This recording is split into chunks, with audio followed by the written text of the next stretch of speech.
सियावर रामचंद्र की सियावर रामचंद्र की जय सिया राम।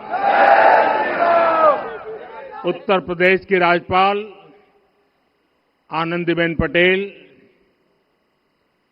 राष्ट्रीय स्वयंसेवक संघ के परम पूजनीय सरसंघ चालक डॉक्टर मोहन भागवत जी, उत्तर प्रदेश के मुख्यमंत्री योगी आदित्यनाथ जी, श्री राम जन्मभूमि तीर्थ क्षेत्र ट्रस्ट के अध्यक्ष पूज्य महंत नृत्य गोपाल दास जी, पूज्य संत समाज, यहां पधारे सभी भक्तगण, देश और दुनिया से इस ऐतिहासिक पल के साक्षी बन रहे कोटि कोटि राम भक्त, देवी और सज्जनों, आज अयोध्या नगरी भारत की सांस्कृतिक चेतना के एक और उत्कर्ष बिंदु की साक्षी बन रही है। आज संपूर्ण भारत, संपूर्ण विश्व राममय है।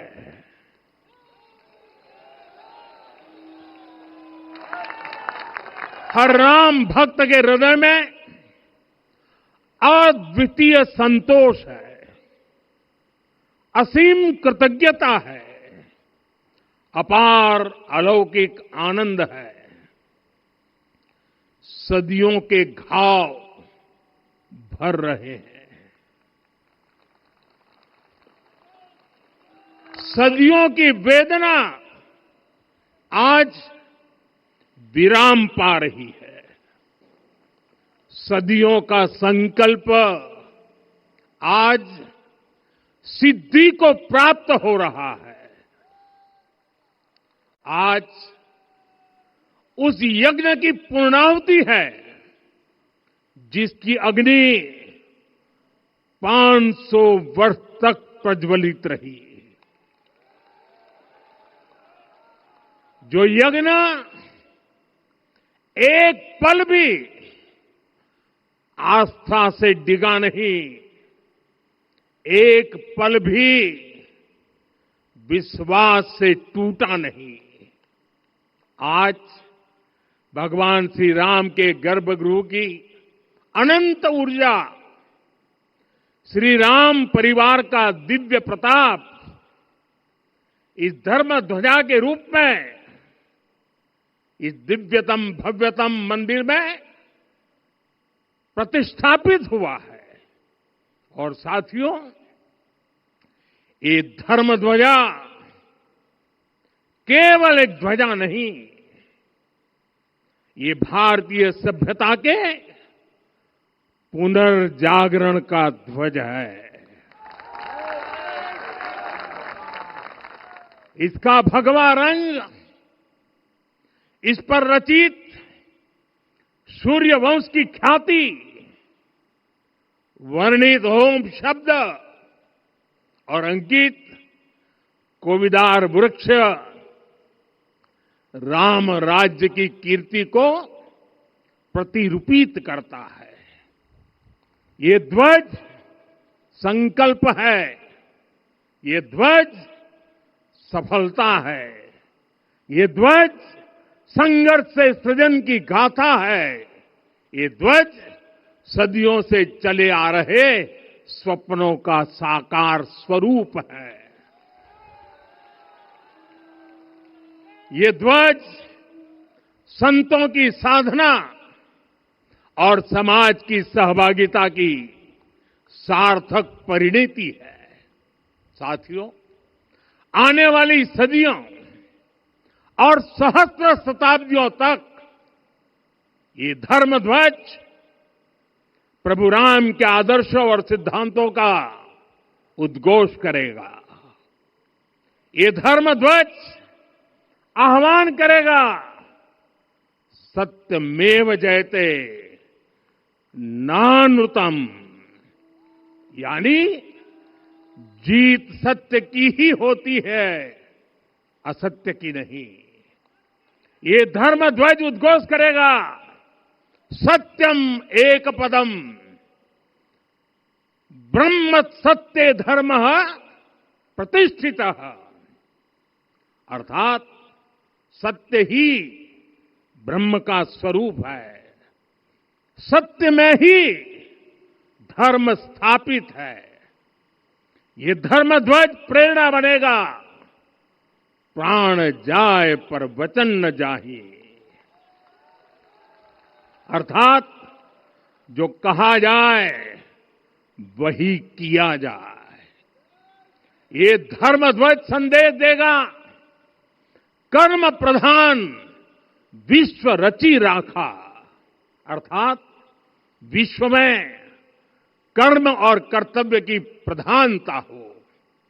ये धर्म ध्वज कामना करेगा, बैर न विग्रह आस न त्रासा, सुखमय ताही सदा सब आशा, यानी भेदभाव, पीड़ा, परेशानी से मुक्ति, समाज में शांति और सुख हो। ये धर्म ध्वज हमें संकल्पित करेगा, नहीं दरिद्र कोऊ दुखी न दीना, यानी हम ऐसा समाज बनाएं जहां गरीबी न हो, कोई दुखी या लाचार न हो। साथियों, हमारे ग्रंथों में कहा गया है, आरोपितम ध्वजम दृष्ट्वा, ये अभिनंदनित धार्मिका ते अपि सर्वे प्रमुच्यते महापातक कोटि भी, यानी जो लोग किसी कारण मंदिर नहीं आ पाते और दूर से मंदिर के ध्वज को प्रणाम कर लेते हैं, उन्हें भी उतना ही पुण्य मिल जाता है। साथियों, ये धर्म ध्वज भी इस मंदिर के ध्येय का प्रतीक है। ये ध्वज दूर से ही रामलला की जन्मभूमि के दर्शन कराएगा और युगों युगों तक प्रभु श्री राम के आदेशों और प्रेरणाओं को मानव मात्र तक पहुंचाएगा। साथियों, मैं संपूर्ण विश्व के करोड़ों राम भक्तों को इस अविस्मरणीय क्षण की, इस अद्वितीय अवसर की हार्दिक शुभकामनाएं देता हूं।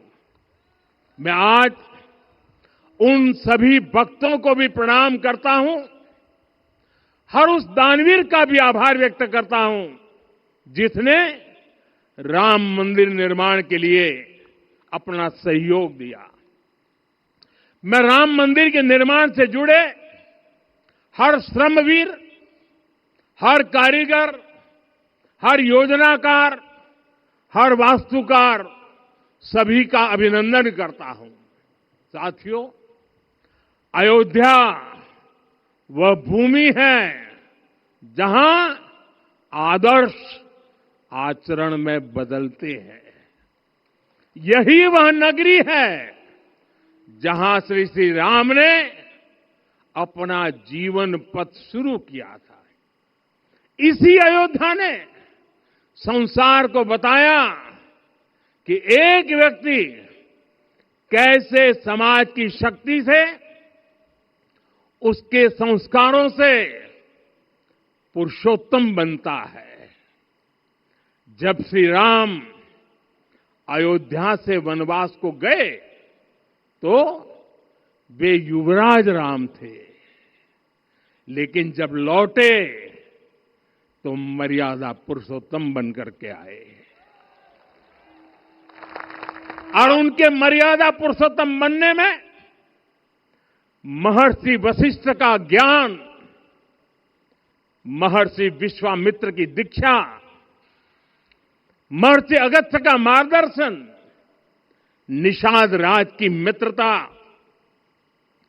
मां शबरी की ममता, भक्त हनुमान का समर्पण, इन सब की अनगिनत ऐसे लोगों की महत्वपूर्ण भूमिका रही है। साथियों, विकसित भारत बनाने के लिए भी समाज की इसी सामूहिक शक्ति की आवश्यकता है। मुझे बहुत खुशी है कि राम मंदिर का दिव्य प्रांगण भारत के सामूहिक सामर्थ्य की भी चेतना स्थली बन रहा है। यहां 7 मंदिर बने हैं। यहां माता शबरी का मंदिर बना है, जो जनजातीय समाज के प्रेम भाव और आतिथ्य परंपरा की प्रतिमूर्ति है। यहां निषादराज का मंदिर बना है। ये उस मित्रता का साक्षी है जो साधन नहीं, साध्य को, उसकी भावना को पूजती है।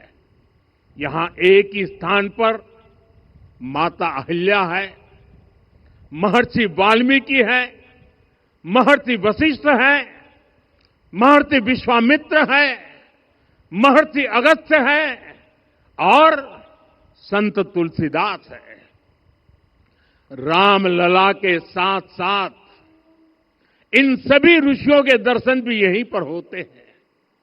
यहां जटायु जी और गिलहरी की मूर्तियां भी है, जो बड़े संकल्पों की सिद्धि के लिए हर छोटे से छोटे प्रयास के महत्व को दिखाती है। मैं आज हर देशवासी से कहूंगा कि वो जब भी राम मंदिर आए तो सप्त मंदिर के दर्शन भी अवश्य करें। ये मंदिर हमारी आस्था के साथ साथ मित्रता, कर्तव्य और सामाजिक सद्भाव के मूल्यों को भी शक्ति देते हैं। साथियों, हम सब जानते हैं, हमारे राम भेद से नहीं, भाव से जुड़ते हैं। उनके लिए व्यक्ति का कुल नहीं, उसकी भक्ति महत्वपूर्ण है। उन्हें वंश नहीं, मूल्य प्रिय है। उन्हें शक्ति नहीं, सहयोग महान लगता है। आज हम भी उसी भावना से आगे बढ़ रहे हैं। पिछले 11 वर्षों में महिला, दलित, पिछड़े, अति पिछड़े, आदिवासी, वंचित, किसान, श्रमिक, युवा, हर वर्ग को विकास के केंद्र में रखा गया है। जब देश का हर व्यक्ति, हर वर्ग, हर क्षेत्र सशक्त होगा, तब संकल्प की सिद्धि में सबका प्रयास लगेगा और सबके प्रयास से ही 2047 जब देश आजादी के 100 साल मनाएगा, हमें 2047 तक विकसित भारत का निर्माण करना ही होगा। साथियों, रामलला की प्राण प्रतिष्ठा के ऐतिहासिक अवसर पर मैंने राम से राष्ट्र के संकल्प की चर्चा की थी। मैंने कहा था कि हमें आने वाले 1000 वर्षों के लिए भारत की नींव मजबूत करनी है। हमें याद रखना है, जो सिर्फ वर्तमान का सोचते हैं, वो आने वाली पीढ़ियों के साथ अन्याय करते हैं। हमें वर्तमान के साथ साथ भावी पीढ़ियों के बारे में भी सोचना है, क्योंकि हम जब नहीं थे, ये देश तब भी था। जब हम नहीं रहेंगे, ये देश तब भी रहेगा। हम एक जीवंत समाज है। हमें दूरदृष्टि के साथ ही काम करना होगा। हमें आने वाले दशकों, आने वाली सदियों को ध्यान में रखना ही होगा। और साथियों, इसके लिए भी हमें प्रभु राम से सीखना होगा। हमें उनके व्यक्तित्व को समझना होगा। हमें उनके व्यवहार को आत्मसात करना होगा। हमें याद रखना होगा, राम यानी आदर्श, राम यानी मर्यादा, राम यानी जीवन का सर्वोच्च चरित्र, राम यानी सत्य और पराक्रम का संगम। दिव्य गुणे शक्र समो रामः सत्य पराक्रमः। राम यानी धर्म पथ पर चलने वाला व्यक्तित्व। रामः सत्पुरुषो लोके सत्यः सत्यपरायणः। राम यानी जनता के सुख को सर्वोपरि रखना, प्रजा सुखत्वे चंद्रस्य। राम यानी धर्म और क्षमा का दरिया। वसुधाया क्षमा गुणे है। राम यानी ज्ञान और विवेक की पराकाष्ठा। बुद्ध या बृहस्पति तुल्य। राम यानी कोमलता में दृढ़ता। मृदु पूर्वज भाषते। राम यानी कृतज्ञता का सर्वोच्च उदाहरण। कदाचन नोपकारेण कृति नैकेन तुष्यति। राम यानी श्रेष्ठ संगति का चयन। शीला वृद्धे ज्ञान वृद्धे वयोवृद्धे च सज्जनै। राम यानी विनम्रता में महाबल। वीर्यवान च वीर्येण महता स्वेन विस्मितः। राम यानी सत्य का अडिग संकल्प। न च अनुत्र कथो विद्वान। राम यानी जागरूक, अनुशासित और निष्कपट मन। निस्तिंद्र अपम्रत च स्वदोष परदोषवित। साथियों, राम सिर्फ एक व्यक्ति नहीं, राम एक मूल्य है, एक मर्यादा है, एक दिशा है। अगर भारत को साल 2047 तक विकसित बनाना है, अगर समाज को सामर्थ्यवान बनाना है, तो हमें अपने भीतर राम को जगाना होगा। हमें अपने भीतर के राम की प्राण प्रतिष्ठा करनी होगी। और इस संकल्प के लिए आज से बेहतर दिन और क्या हो सकता है। साथियों, 25 नवंबर का यह ऐतिहासिक दिन अपनी विरासत पर गर्व का एक और अद्भुत क्षण लेकर आया है। इसकी वजह है धर्म ध्वजा पर अंकित कोविदार वृक्ष। ये कोविदार वृक्ष इस बात का उदाहरण है कि जब हम अपनी जड़ों से कट जाते हैं तो हमारा वैभव इतिहास के पन्नों में दब जाता है। साथियों, जब भरत अपनी सेना के साथ चित्रकूट पहुंचे तो लक्ष्मण ने दूर से ही अयोध्या की सेना को पहचान लिया। ये कैसे हुआ, इसका वर्णन वाल्मीकि जी ने किया है। और वाल्मीकि जी ने क्या वर्णन किया है? उन्होंने कहा है, विराजित उद्गत स्कंधम कोविदार ध्वजः रथे। लक्ष्मण कहते हैं, राम, सामने जो तेजस्वी प्रकाश में विशाल वृक्ष जैसा ध्वज दिखाई दे रहा है, वही अयोध्या की सेना का ध्वज है। उस पर कोविदार का शुभ चिन्ह अंकित है। साथियों, आज जब राम मंदिर के प्रांगण में कोविदार फिर से प्रतिष्ठित हो रहा है, यह केवल एक वृक्ष की वापसी नहीं है, यह हमारी स्मृति की वापसी है, हमारी अस्मिता का पुनर्जागरण है, हमारी स्वाभिमानी सभ्यता का पुनः उद्घोष है।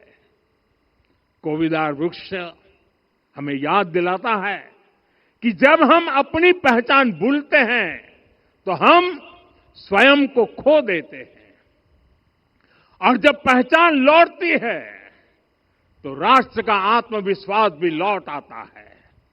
और इसलिए मैं कहता हूं, देश को आगे बढ़ना है तो अपनी विरासत पर गर्व करना होगा। साथियों, अपनी विरासत पर गर्व के साथ साथ एक और बात भी महत्वपूर्ण है, और वो है गुलामी की मानसिकता से पूरी तरह मुक्ति। आज से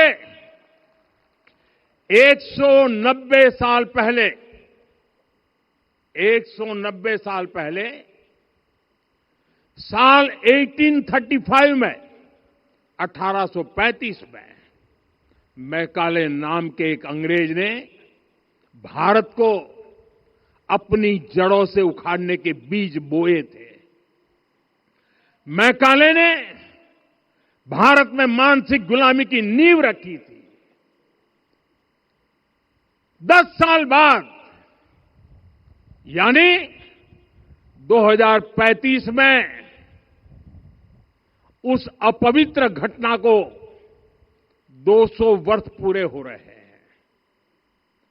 कुछ दिन पहले मैंने एक कार्यक्रम में आग्रह किया था कि हमें आने वाले 10 वर्षों तक उस 10 वर्षों का लक्ष्य लेकर चलना है कि भारत को गुलामी की मानसिकता से मुक्त करके रहेंगे। साथियों, सबसे बड़ा दुर्भाग्य यह है कि मैकाले ने जो कुछ सोचा था उसका प्रभाव कहीं व्यापक हुआ। हमें आजादी मिली, लेकिन हीन भावना से मुक्ति नहीं मिली। हमारे यहां एक विकार आ गया कि विदेश की हर चीज, हर व्यवस्था अच्छी है और जो हमारी अपनी चीजें हैं उनमें खोट ही खोट है। साथियों, गुलामी की यही मानसिकता है जिसने लगातार यह स्थापित किया। हमने विदेशों से लोकतंत्र लिया। कहा गया कि हमारा संविधान भी विदेश से प्रेरित है, जबकि सच ये है कि भारत लोकतंत्र की जननी है, मदर ऑफ डेमोक्रेसी है। लोकतंत्र हमारे डीएनए में है। साथियों, अगर आप तमिलनाडु जाएंगे तो तमिलनाडु के उत्तरी हिस्से में उत्तीरमेरूर गांव है। वहां हजारों वर्ष पहले का एक शिलालेख है। उसमें बताया गया है कि उस कालखंड में भी कैसे लोकतांत्रिक तरीके से शासन व्यवस्था चलती थी, लोग कैसे सरकार चुनते थे। लेकिन हमारे यहां तो मैग्ना कार्टा की प्रशंसा का ही चलन रहा। हमारे यहां भगवान बसवन्ना, उनके अनुभव मंटपा की जानकारी भी सीमित रखी गई। अनुभव मंटपा यानी जहां सामाजिक, धार्मिक और आर्थिक विषयों पर सार्वजनिक बहस होती थी, जहां सामूहिक सहमति से निर्णय लिए जाते थे।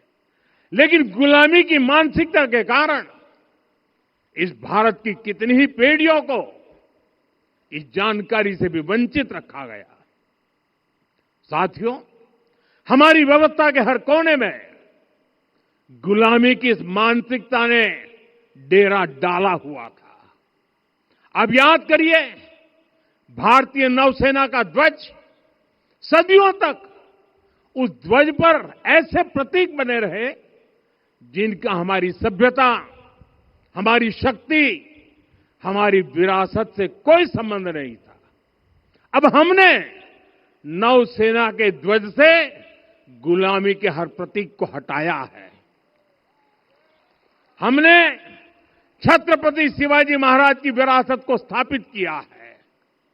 और ये सिर्फ एक डिजाइन में बदलाव नहीं हुआ, ये मानसिकता बदलने का क्षण था। ये वो घोषणा थी कि भारत अब अपनी शक्ति अपने प्रतीकों से परिभाषित करेगा, न कि किसी और की विरासत से। और साथियों, यही परिवर्तन आज अयोध्या में भी दिख रहा है। साथियों, ये गुलामी की मानसिकता ही है जिसने इतने वर्षों तक रामत्व को नकारा है। भगवान राम अपने आप में एक वैल्यू सिस्टम है। ओरछा के राजा राम से लेकर रामेश्वरम के भक्त राम तक और शबरी के प्रभु राम से लेकर मिथिला के पाहुन राम जी तक भारत के हर घर में, हर भारतीय के मन में और भारतवर्ष के हर कण कण में राम है। लेकिन गुलामी की मानसिकता इतनी हावी हो गई कि प्रभु राम को भी काल्पनिक घोषित किया जाने लगा। साथियों, अगर हम ठान लें अगले 10 साल में मानसिक गुलामी से पूरी तरह मुक्ति पा लेंगे और तब जाकर के ऐसी ज्वाला प्रज्वलित होगी, ऐसा आत्मविश्वास बढ़ेगा कि 2047 तक विकसित भारत का सपना पूरा होने से भारत को कोई रोक नहीं पाएगा। आने वाले 1000 वर्ष के लिए भारत की नींव तभी सशक्त होगी जब मैकाले की गुलामी के प्रोजेक्ट को हम अगले 10 साल में पूरी तरह ध्वस्त करके दिखा देंगे। साथियों, अयोध्या धाम में रामलला का मंदिर परिसर भव्य से भव्यतम हो रहा है और साथ ही अयोध्या को संवारने का काम लगातार जारी है। आज अयोध्या फिर से वह नगरी बन रही है जो दुनिया के लिए उदाहरण बनेगी। त्रेता युग की अयोध्या ने मानवता को नीति दी। 21वीं सदी की अयोध्या मानवता को विकास का नया मॉडल दे रही है। तब अयोध्या मर्यादा का केंद्र थी, अब अयोध्या विकसित भारत का मेरुदंड बनकर उभर रही है। साथियों, भविष्य की अयोध्या में पौराणिकता और नूतनता का संगम होगा। सरयू जी की अमृत धारा और विकास की धारा एक साथ बहेगी। यहां आध्यात्म और आर्टिफिशियल इंटेलिजेंस दोनों का तालमेल दिखेगा। राम पथ, भक्ति पथ और जन्मभूमि पथ से नई अयोध्या के दर्शन होते हैं। अयोध्या में भव्य एयरपोर्ट है। अयोध्या में आज शानदार रेलवे स्टेशन है। वंदे भारत और अमृत भारत एक्सप्रेस जैसी ट्रेनें अयोध्या को बाकी देश से जोड़ रही हैं। अयोध्या वासियों को सुविधाएं मिले, उनके जीवन में समृद्धि आए, इसके लिए निरंतर काम चल रहा है। साथियों, जब से प्राण प्रतिष्ठा हुई है तब से लेकर आज तक करीब करीब 45 करोड़ श्रद्धालु यहां दर्शन के लिए आ चुके हैं। ये वो पवित्र भूमि है जहां 45 करोड़ लोगों के चरण रज पड़े हैं और इससे अयोध्या और आसपास के लोगों की आय में आर्थिक परिवर्तन आया है, वृद्धि हुई है। कभी अयोध्या विकास के पैमानों में बहुत पीछे थी, आज अयोध्या नगरी यूपी के अग्रणी शहरों में से एक बन रही है। साथियों, 21वीं सदी का आने वाला समय बहुत महत्वपूर्ण है। आजादी के बाद के 70 साल में भारत विश्व की 11वीं सबसे बड़ी अर्थव्यवस्था बना। 70 साल में 11वीं। लेकिन पिछले 11 साल में ही भारत विश्व की 5वीं सबसे बड़ी अर्थव्यवस्था बन चुका है। और वो दिन दूर नहीं जब भारत विश्व की 3री सबसे बड़ी अर्थव्यवस्था भी बन जाएगा।